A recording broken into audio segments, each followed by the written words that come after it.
الشیطان الرجیم بسم اللہ الرحمن الرحیم اللہم کل ولیک الحجۃ بن الحسن صلواتک علیہ وعلی آلہ فی ہذہ الساعۃ وفی کل ساعۃ ولیا وحافظا وقائدا وناصرا ودلیلا وعینا حتی تسکنہ ارضک وتمتعه فيها طويلا اللهم صل على محمد وعلى محمد۔ سورہ الگ یہ سورہ ہے نا مکے میں نازل ہوا ہے اور اس میں ہے نا کل آیت 19 ہے۔ اس سورہ کا آغاز اقرا سے ہوا ہے جس سے یہ معلوم ہوتا ہے کہ تعلیم و تعلم کی بہت بڑی اہمیت ہے۔ اس سورہ میں قلم کی اہمیت کو اجاگر کیا گیا ہے۔ اس سورہ میں پیغام دیا گیا ہے کہ انسان جب مالدار ہوتا ہے تو سرکش ہو جاتا ہے۔ پیغمبر اسلام کو جس آدمی نے نماز پڑھنے سے منع کیا اس کی مذمت کی گئی ہے۔ ان لوگوں کو وہی سنائی گئی ہے جو برے کام کرتے ہیں۔ یہ کیا ہے؟ یہ اللہ نے حکم دیا ہے کہ اس کی بارگاہ میں سجدہ کرو اور اس کا قرب حاصل کرو۔ اکثر مفسرین کے مطابق یہ وہی اول ہے جس کا سلسلہ قرأت سے شروع ہوتا ہے اور یہ اس بات کی علامت ہے کہ اسلام کا پہلا پیغام پڑھنے اور لکھنے کا ہے اور خدا ہی انسان کو یہ صلاحیت دینے والا ہے۔ بعض حضرات کا خیال ہے کہ یہ مالداروں کے بارے میں ہے، حالانکہ الفاظ میں اس کا کوئی اشارہ نہیں اور آغاز کلام علم سے تعلق رکھتا ہے، جس کا مطلب یہ ہے کہ انسان علم یا مال کسی بھی اعتبار سے بے نیاز ہو جاتا ہے تو سرکشی شروع کر دیتا ہے، جو ہر دور میں سرمایہ داروں کا بھی خاصا رہا ہے اور روشن فکروں کا بھی۔ قدرت کی نگاہ میں بدترین کام عبادت الہی سے روکنا ہے اور ہر وہ شخص جو عبادت الہی سے روکتا ہے اسے اپنے انجام سے باخبر رہنا چاہیے اور صاحبان ایمان کو ہرگز ایسے بے ایمان افراد کی اطاعت نہیں کرنی چاہیے بلکہ سجدے کے ساتھ اپنے رب سے تقرب حاصل کرنا چاہیے۔ کتاب ثواب الاعمال میں حدیث ہے، امام جعفر صادق علیہ السلام اللہم صلی علی محمد وعلی محمد، انہوں نے فرمایا جو شخص اس سورہ کی تلاوت دن میں کرے گا اور اسی دن مر جائے گا یا رات کو اس کی تلاوت کرے گا اور وہ مر جائے تو وہ شہید مرے گا اور اللہ اسے شہیدوں میں محشور کرے گا اور اسے پیغمبر اسلام کے ہمراہ شمشیر بکف ہو کر لڑنے والے مجاہد کے برابر ثواب عطا کیا جائے گا۔ رسول خدا صلی اللہ علیہ وآلہ وسلم صلی اللہ محمد وآلہ محمد، انہوں نے فرمایا جس شخص نے اس سورہ کی تلاوت کی تو گویا اس نے تمام مفصل سورتوں کی تلاوت کی۔ حدیث میں آیا ہے جو شخص سمندری پانی کا سفر کرے گا اور اس کو پڑھے گا تو وہ کبھی غرق نہیں ہوگا، اس سے محفوظ رہے گا۔ اگر کسی خزانے کے دروازے پر پڑھے تو وہ خزانہ ہر آفت اور چوری سے محفوظ رہے گا۔ ہر سفر میں اس کا پڑھنا حرز جان اور باعث امان ہے۔ بسم اللہ الرحمن الرحیم، اے نبی پڑھیے اپنے رب کے نام سے جس نے پیدا کیا، اس نے انسان کو جمے ہوئے خون سے خلق کیا۔ پڑھیے اور آپ کا رب محترم و مکرم ہے جس نے قلم کے ذریعے تعلیم دی، اس نے انسان کو وہ سب کچھ سکھایا جو وہ نہیں جانتا تھا۔ ہرگز نہیں، انسان تو یقیناً سرکش ہے، اسی وجہ سے وہ خود کو بے نیاز سمجھتا ہے۔ یقینی طور پر بازگشت آپ کے رب کی طرف ہے۔ کیا آپ نے اس شخص کو دیکھا ہے جو منع کرتا ہے ایک بندے کو جب وہ نماز پڑھتا ہے؟ اقرا بسم ربک الذی خلق، اے نبی پڑھیے اپنے رب کے نام سے جس نے پیدا کیا۔ امام جعفر صادق علیہ السلام اللہم صلی علی محمد وعلی محمد، انہوں نے فرمایا العزائم صورتیں یہ ہیں حامیم سجدہ والنجم اذا ہوا واقرا بسم ربک، ان کے علاوہ تمام قرآن میں باقی جتنے سجدے ہیں وہ مستحب ہیں اور 4 جو سجدے ہیں وہ واجب ہیں۔ روایت میں آیا ہے کہ جب پہلی دفعہ جناب جبرائیل علیہ السلام آپ کے پاس آئے نے رسول خدا صلی اللہ علیہ وسلم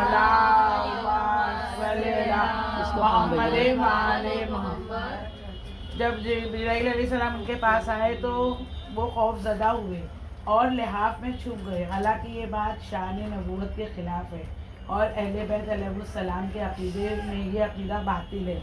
حالانکہ اصل روایت یہ ہے کہ جب آپ پر پہلی مرتبہ جناب جبرائیل علیہ السلام نازل ہوئے تو وہ آپ کو نظر نہیں آ رہے تھے. جب آپ عبادت سے فارغ ہو کر گھر تشریف لائے تو جناب خدیجہ الکبریٰ سے اس واقعے کا ذکر فرمایا. جناب خدیجہ نے جواب دیا آپ امانت ادا کرتے ہیں, صلہ رحمی کرتے ہیں, سچی بیانی فرماتے ہیں, لہٰذا یہ آپ پر اللہ کا خصوصی کرم نازل ہوا ہے.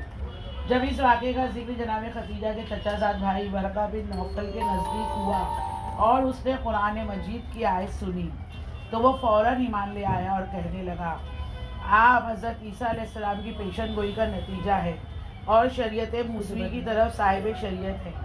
اگر میں زندہ رہا تو میں آپ کی ہر طرح سے نصرت کروں گا. لیکن وہ جلد ہی انتقال کر گئے اور آپ نے اسے جنت کے باغات میں دیکھا. روایت میں ہے کہ جب آپ نے جناب خدیجہ الکبریٰ سے شادی کی تو اس وقت آپ کی عمر 40 سال کی تھی. آپ غار حرا میں عبادت میں مصروف تھے. اس دوران آپ نے ایک غیبی آواز سنی اور اس واقعے کا آپ نے حضرت خدیجہ سے ذکر کیا. جب آپ دوسرے دن غار حرا میں گئے تو جناب جبرائیل علیہ السلام ایک خوبصورت ترین شکل میں پیش ہوئے. اس نے آپ کو پیغام خداوندی سنایا کہ آپ جن و انس کے نبی ہیں, لہٰذا دین حق کی تبلیغ فرمائیں اور لوگوں کو عقیدہ توحید, نبوت اور ولایت کی دعوت دی. اس کے بعد جناب جبرائیل علیہ السلام نے زمین پر اپنا پاؤں مارا کہ پانی کا چشمہ شیریں ظاہر ہوا. آپ نے اس سے پانی پیا اور وضو فرمایا تو اس وقت جناب جبرائیل علیہ السلام نے سورہ علق کی آیت آپ کے سامنے پڑھی اور پھر وہ واپس آسمان کی طرف چلے گئے. جب آپ واپس اپنے خانہ اقدس کی طرف چلے تو راستے میں درخت, پتھر, کنکر جس کے پاس سے آپ گزرتے وہ بول اٹھے السلام علیکہ یا رسول اللہ. پر جب آپ اپنے گھر پہنچے تو آپ نے واقعہ جناب خدیجہ کو بتایا تو وہ سن کر خوش ہوئی. اصول کافی میں ہے پہلا سورہ جو رسول خدا صلی اللہ علیہ وآلہ وسلم اللہم صلی علی محمد پر نازل ہوا وہ سورہ علق ہے. حضرت امام محمد باقر علیہ السلام اللہم صلی علی محمد جب اللہ کے رسول پر حضرت جبرائیل امین نازل ہوئے تو کہا اے محمد پڑھیے. رسول خدا نے فرمایا میں کیا پڑھوں؟ تو جبرائیل علیہ السلام نے کہا پڑھیے اقرا بسم ربک الذی خلق, اپنے پروردگار کے نام سے پڑھیے جس نے پیدا کیا, یعنی اس نے تمام اشیاء سے قبل آپ کے نور کو پیدا کیا. خلق الانسان من علق, جس نے قلم کے ذریعے تعلیم دی. علی بن ابراہیم نے اپنی تفسیر میں نقل کیا ہے معصوم علیہ السلام نے فرمایا اللہ تعالیٰ نے انسان کو کتابت کے ذریعے تعلیم دی اور قلم کے ذریعے ہی مشرق و مغرب پوری کائنات کے امور مکمل ہوئے. اسی بیان کو جاری رکھتے ہوئے اللہ تعالیٰ نے فرمایا کلا ان الانسان لیطغی ان رآہ استغنی, یعنی جب انسان کے پاس مال و متاع زیادہ آ جاتا ہے تو وہ اپنے خالق اور رب کا انکار کر دیتا ہے اور سرکشی اختیار کر لیتا ہے. ارایت الذی, کیا آپ نے اس شخص کو دیکھا ہے جو منع کرتا ہے؟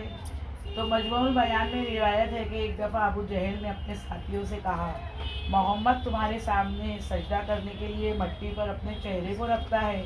تو لوگوں نے کہا ہاں. تو اس نے کہا قسم ہے اس کی جس کی ہم قسم کھاتے ہیں, اگر میں نے اسے اس حالت میں دیکھ لیا تو اپنے پاؤں سے اس کی گردن کچل کر رکھ دوں گا. تو انہوں نے اس سے کہا ادھر دیکھو وہ سامنے نماز میں مصروف ہے. وہ آپ کی طرف چلا, ابھی گردن کو کچلنے ہی والا تھا کہ قریب پہنچا تو وہ فوراً پیچھے ہٹ گیا. تو لوگوں نے اس کا چہرہ دیکھا. ان لوگوں نے کہا کہ ہم تم کو یہ کس حالت میں دیکھ رہے ہیں, مطلب ابو جہل کو لوگ پوچھتے کہ ہم تم کو کس حالت میں دیکھ رہے ہیں. تو اس نے کہا میں نے اچانک اپنے اور ان کے درمیان, مطلب وہ جب رسول خدا کو مارنے جا رہا تھا تو اس نے اپنے اور ان کے درمیان ایک آگ کی خندق دیکھی اور ایک وحشت ناک منظر اور کچھ پر و بال دیکھے. تو ان کی باتوں کو سن کر رسول اکرم نے فرمایا قسم ہے اس کی جس کے قبضہ قدرت میں میری جان ہے, اگر وہ میرے قریب آتا تو اللہ کے فرشتے اس کے بدن کے ٹکڑے ٹکڑے کر دیتے اور اس کے ایک ایک اعضاء کو اچک کر لے جاتے. اس موقع پر یہ آیت نازل ہوئی ارایت ان کان علی الہدی او امر بالتقوی ارایت ان کذب وتولی الم یعلم بان اللہ یری کلا لئن لم ینتهی لنسفعا بالناصیہ ناصیۃ کاذبۃ خاطئہ فلیدع نادیہ سند الزبانیہ. بس آگے نہیں جانا, سجدہ ہو جائے گا. کلا کیا آپ نے دیکھا ہے اگر یہ عہد ہدایت کے راستے پر ہو یا لوگوں کو تقوی کا امر کرے، کیا آپ نے دیکھا کہ اگر وہ دوسرا شخص جھٹلاتا ہے اور پشت پھیرتا ہے، کیا وہ نہیں جانتا کہ اللہ دیکھ رہا ہے؟ ہرگز نہیں۔ اگر یہ شخص اپنی اس حرکت سے باز نہ آیا تو ہم اس کی پیشانی پکڑ کر گھسیٹیں گے، وہ پیشانی جو جھوٹی ہے اور خطا کار ہے۔ بس وہ جسے چاہے آواز دے، ہم بھی عنقریب جہنم کے مامورین کو آواز دیں گے۔ ہرگز نہیں۔ اس کی اطاعت نہ کریں اور سجدہ کریں اور اللہ کا قرب حاصل کریں۔ فَلْيَدْعُ نَادِيَهَا سَنَدُّ الزَّبَانِيَا، بس وہ جسے چاہے آواز دے، ہم بھی عنقریب آپ کی نہیں پڑھنا نہیں پڑھی ہوں، ہاں وہ زبانیاں تو پڑھی ہوں۔ بس وہ جسے چاہے آواز دے، ہم بھی عنقریب جہنم کے مامورین کو آواز دیں گے۔ ہرگز نہیں، اطاعت نہ کریں اور سجدہ کریں اور اللہ کا قرب حاصل کریں۔ تو علی بن ابراہیم نے اپنی تفسیر میں نقل کیا ہے کہ جب حضرت ابو طالب علیہ السلام کی وفات ہوئی تو ابو جہل اور ولید نے لوگوں کو آواز دی، آؤ اور محمد کو قتل کر ڈالو، کیونکہ جو اس کا مددگار تھا وہ مر گیا۔ اس موقع پر یہ آیت نازل ہوئی، فَلْيَدْعُ نَادِيَهَا۔ اللہ تعالیٰ نے فرمایا جس طرح آج تم نے میرے نبی کے قتل کے لیے لوگوں کو بلایا ہے، اس طرح ہم نے بھی جہنم کے مامورین کو تمہارے لیے بلایا ہے۔ کتاب عیون الاخبار میں منقول ہے، حضرت امام جعفر صادق علیہ السلام نے فرمایا، اللہم صلی علی محمد، یا اللہ غور سے سنیں، اس میں سوال ہے۔ انسان اس وقت اللہ کا قرب زیادہ حاصل کرتا ہے جب وہ سجدے کی حالت میں ہوتا ہے، اسی لیے اللہ نے فرمایا، تو اللہ کے نبی نے سجدہ فرمایا اور پڑھا، اعوذ باللہ برضا کا من سخط کا و بما فات کا من عقوبت کا و اعوذ بک من کا حتی لا احصی ثناء علیک انت کما اثنیت علی نفسک۔ تفسیر برہان میں روایت ہے، خداوند تعالیٰ نے جس قدر مخلوق پیدا کیے تو ہر زبردست کے اوپر زبردست پیدا فرمایا تاکہ تکبر کی بیماری کا علاج ہی ختم ہو جائے۔ حضرت امام جعفر صادق علیہ السلام فرماتے ہیں، اللہم صلی علی محمد و آل محمد۔